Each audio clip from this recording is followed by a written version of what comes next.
நண்பர்களே, பொதுவாக first time ப்ரெக்னெண்ட்டாக இருக்கவங்க, அதுவும் ஃபஸ்ட்டு மந்த்து 2 மந்த் 3 மந்த்தில் இருக்கவங்களுக்கு காமனாக வர டவுட் என்ன அப்படின்னா, இந்த ஃபஸ்ட்டு 3 மந்த்தில் என்ன செய்யணும், என்ன செய்யக்கூடாது, பேபிக்கு அப்புறம் மதர் 2 பேரும் ஆரோக்கியமாக இருக்கணும், வயிற்றில் இருக்க குழந்தை வந்து நல்லா வளரணும் அப்படின்னா என்னெல்லாம் சாப்பிட்ணும், என்ன சாப்பிடக்கூடாது அப்படின்றது தான்.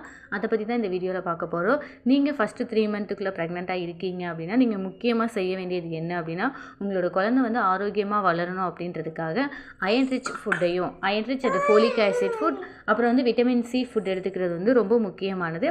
அயன் ரிச் ஃபுட் அப்படின்னு சொல்லி பார்த்தோம் அப்படின்னா ஒமேகா 3 நிறைஞ்ச மீன், மட்டன் லிவர் இருக்குது, சிக்கன் லிவர் இதெல்லாம் சாப்பிட்ணும். பேரிச்சம்பழம், அத்திப்பழம், முருங்கைக்கீரைகள், அப்புறம் வந்து பயிறு வகைகள் இதெல்லாம் சாப்பிட்டீங்க அப்படின்னா உங்களுக்கு வந்து iron rich and folic foods வந்து கிடைச்சிரும். இந்த iron rich and folic foods வந்து நீங்கள் எடுத்துக்கிறது உங்கள் உடம்புல வந்து கரெக்டாக அப்சார்ப்ஷன் ஆகணும் அப்படின்னா நீங்கள் விட்டமின் சி நிறைஞ்ச ஃபுட் எடுத்துக்கிறது ரொம்ப முக்கியமானது. இந்த விட்டமின் சி வந்து எதுலலாம் இருக்குது அப்படின்னு பார்த்தோம் அப்படின்னா ஆரஞ்சு, லெமன், ஸ்ட்ராபெரி இதெல்லாம் எடுத்துக்கிட்டிங்க அப்படின்னா உங்களுக்கு விட்டமின் சி வந்து கிடைக்கும். இதை எடுத்துக்கிறது மூலமாக அயன் ரிச் வந்து உங்களுக்கு நீங்கள் எடுத்துக்கிறது வந்து அப்படியே உங்கள் உடம்புல வந்து அப்சார்ப்ஷன் ஆகி கருவுக்கு போகிற ரத்த ஓட்டத்தை வந்து அதிகரிக்க இது ஹெல்ப் பண்ணும். உங்களோட கருவோட வளர்ச்சி வந்து ரொம்ப ஆரோக்கியமாக இருக்கும்.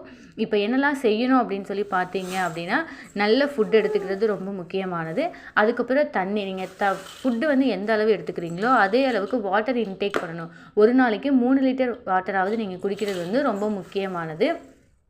இந்த ஃபஸ்ட்டு 3 மந்த்தில் வந்து வாந்தி, குமட்டல், சோர்வு இதெல்லாம் அதிகமாக இருக்கும். அதனால் உங்களால் சாலிட்ஸாக சாப்பிட முடியலை அப்படின்னா முடிஞ்ச அளவு லிக்விட்ஸை எடுத்துக்கிறது வந்து ரொம்ப நல்லது. என்னெல்லாம் செய்யக்கூடாது அப்படின்னு பார்த்தோம் அப்படின்னா, முக்கியமாக வெயிட் லிஃப்ட் பண்ணுறதை கண்டிப்பாக நீங்கள் அவாய்ட் பண்ணியே ஆகணும். அதுக்கப்புறம் அதிக தூரம் ட்ராவல் பண்ணுறதை வந்து அவாய்ட் பண்ணணும். முடிஞ்ச அளவு ட்ராவலை அவாய்ட் பண்ணிக்கிறது வந்து ரொம்ப நல்லது. அதுக்கப்புறம் வந்து நீங்கள் எக்ஸசைஸ் இதுக்கு முன்னாடி செய்கிறவங்களா இருந்தீங்க, ஒர்க் அவுட் பண்ணுறவங்களா இருந்தீங்க அப்படின்னாலும் இந்த ஒரு ஃபஸ்ட்டு 3 மந்த்துக்கு மட்டும் அவாய்ட் பண்ணிக்கிறது வந்து ரொம்ப நல்லது. இது இல்லாமல் என்னெல்லாம் பண்ணணும் அப்படின்னா, அதிகமாக வந்து ஜங்க் ஃபுட் சாப்பிட்றது வந்து அவாய்ட் பண்ணணும்.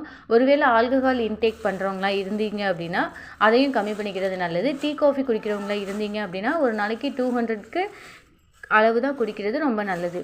இந்த வீடியோ ரிலேட்டடாக ஏதாவது டவுட் இருந்தது அப்படின்னா கீழே கமெண்ட் செக்ஷனில் கமெண்ட் பண்ணுங்கள். நன்றி.